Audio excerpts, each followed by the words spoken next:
Sur cette parcelle de 3 hectares, ces gérants de camping voyaient déjà les choses en grand.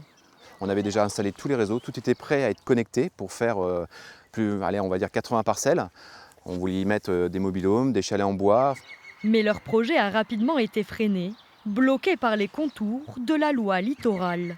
En vigueur depuis plus de 20 ans, elle interdit les constructions à moins de 10 mètres de la côte pour préserver le littoral. 1200 communes sont concernées, dont Saint-Laurent-de-la-Prée. Pourtant, le camping, lui, ne se situe qu'à 3 km de la plage la plus proche. On a la double sanction. On n'a pas la chance d'être bord de mer et on parle d'une loi du littoral. Et c'est là que je ne comprends pas.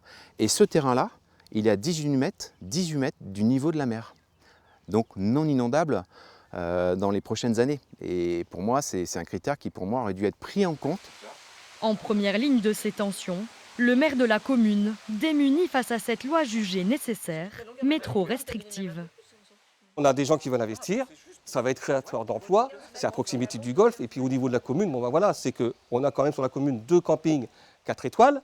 Avec cette extension, peut-être qu'il pourrait passer 5 étoiles, on serait le premier camping 5 étoiles du département.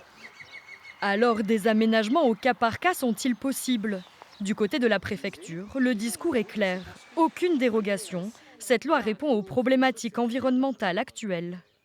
Je pense que l'actualité avec tous les événements climatiques donne raison à cette loi littorale. Alors peut-être qu'il peut y avoir des aménagements législatifs, réglementaires ici ou là, mais les services de l'État font en sorte de tirer les conséquences du drame de Xynthia et de faire une application la plus pragmatique, la plus raisonnable possible, mais en gardant l'esprit de la loi de protection du littoral. En 2024, la Cour de cassation a mis un terme définitif à ce projet d'extension.